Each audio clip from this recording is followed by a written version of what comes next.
Hello, everyone, and welcome to Grey Hammer. Today, we're going to be doing our second part of D&D for Dingbats, looking at feats. So, just going through and explaining all those to you. So, let's get into it. So, the next one is Linguist, gives you +1 intelligence to a max of 20. You can learn 3 languages of your choice, and you can create written ciphers, which others can't understand unless you teach them. They pass an intelligence check, which the DC is equal to your intelligence score plus your proficiency modifier, or they use magic to decipher. So you can leave kind of secret messages for your party. And I'm sorry if you can hear some stuff in the background. The dogs are deciding it's a great time to play fight. Lucky, you have 3 luck points, which allow you to re-roll a d20 roll before you know if the roll failed.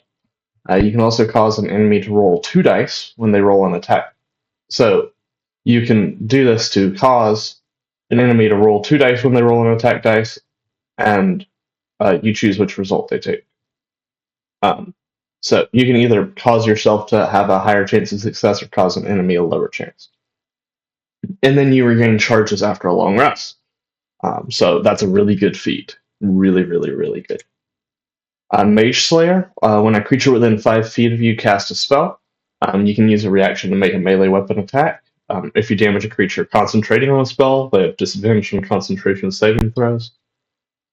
And you have advantage on saving throws against spells cast by creatures within 5 feet of you. Um, so kind of the idea is you can make enemy spellcasters not as good, and can kind of punish them. Magic Initiative, you get to choose a class: Bard, Cleric, Druid, Sorcerer, Warlock, or Wizard, and learn 2 cantrips from their spell list. In addition, you learn 1 first-level spell and can cast it once per long rest. Your spellcasting ability is Charisma for Bards, Sorcerers or Warlocks, Wisdom for Cleric or Druid, and Intelligence for Wizard. Martial Adept, you learn 2 maneuvers from the Battlemaster subclass for the fighter. These are kind of complicated, so we'll be going over these maneuvers when we do some more looks into specific classes, which I will be part of a kind of different series, so I don't know what I'll call it, but we'll see.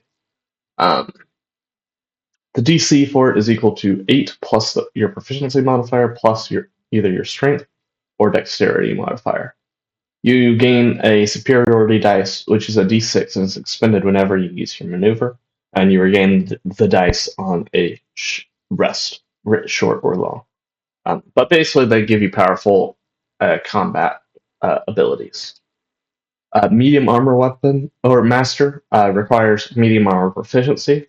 Wearing medium armor doesn't impose any disadvantage on stealth, and you can add 3 to your AC instead of 2 if your dexterity is 16 or higher.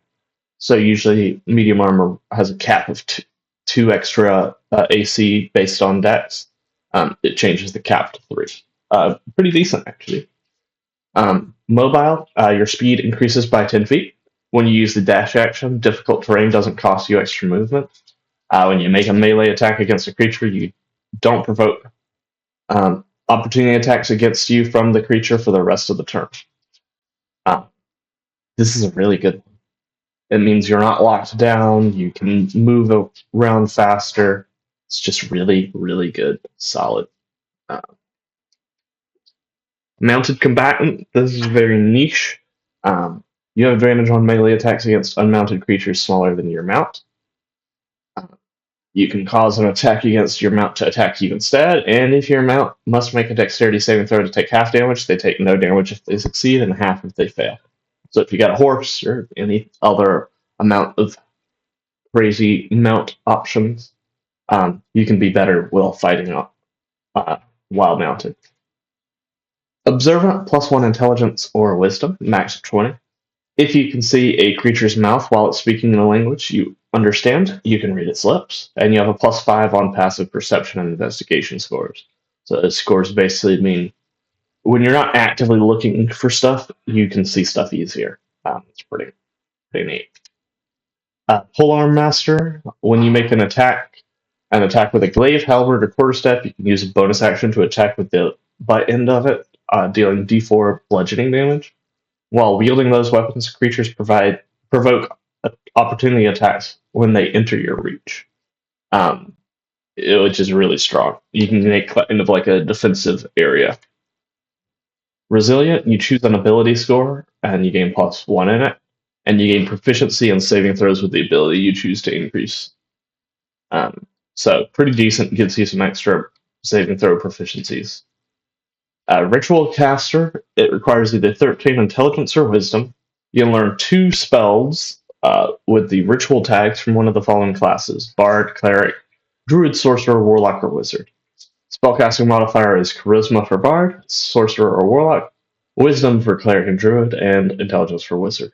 We'll go over more on what ritual spells are in our spellcasting video, which should be 2 episodes from now. But basically, they're spells that you expend less resources but take more time.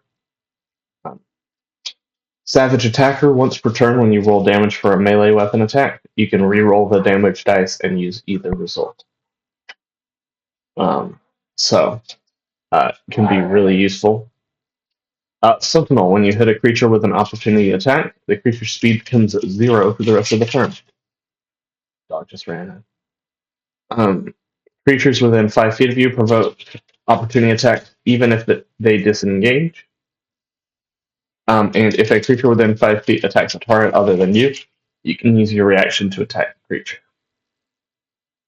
So this would be really great with Polearm Master, because you can just make it so that if someone's moving into combat with you, it provokes an opportunity attack, and if you hit them, then their speed becomes 0. Really, really neat. Sharpshooter, attacking at long range, it does not grant disadvantage with a ranged weapon. Your ranged weapons ignore half and 3/4 cover, and you can take a -5 on your attack roll to gain +10 to the damage roll. So kind of similar to Heavy Weapons Master there, but kind of makes you a sniper, as you would kind of expect with something called Sharpshooter. Shield Master, if you take an attack action, you can use a bonus action to try and shove a creature within 5 feet with your shield. If you aren't incapacitated, you can add your shield's AC to any dex saving throw that targets only you. And you can use your reaction to take no damage instead of half damage when you succeeded a dexterity saving throw. It can be really neat. Skilled, you gain proficiency in any 3 skills or tools of your choice. Really simple one, but really nice and useful. Skulker requires 13 dex. You can attempt to hide even when only lightly obscured, while making a ranged attack from stealth. If you miss the target, you don't reveal your position, and dim light does not impose disadvantage on your perception checks relying on sight. So you kind of basically become one with the shadows. It's pretty useful. Spell Sniper, requirements: you can cast 1 spell. Your spells that cause you to make attack rolls have double range, which is really nice.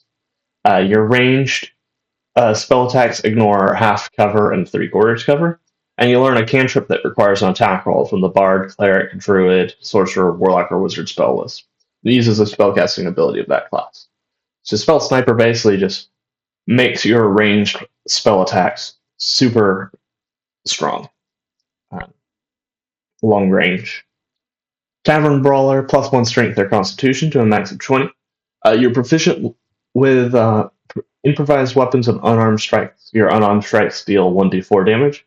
And when you hit a creature with an unarmed strike or improvised attack weapon, you can grapple as a bonus action. So works pretty decently with the grappler trait as well. Tough. Your hit point maximum increases by an amount equal to twice your level when you gain this feat. Whenever you gain a level, you gain an additional 2 hit points. So useful in making you a really tanky character. Would be really useful for that. Warcaster is you have advantage. It requirements you can cast 1 spell, and you have advantage on concentration checks when you take damage. You can perform somatic components of the spell while you have a weapon or shield in one or both hands. And when a creature provokes an opportunity attack against you, you can make a spell attack with a spell that only targets that creature and costs an action to cast. So basically, you're better at casting spells in close combat this is what my cleric took. Um, Weapon Master, +1 strength or dex, max 20. You gain proficiency with 4 weapons. Really simple one there. It looks like, yep, that's the end. So, again, let me know what feats you're most interested in. Just what should, and if you have any questions about them, let me know in the comments. But please like, comment, subscribe, and I'll see you in the next episode. Goodbye.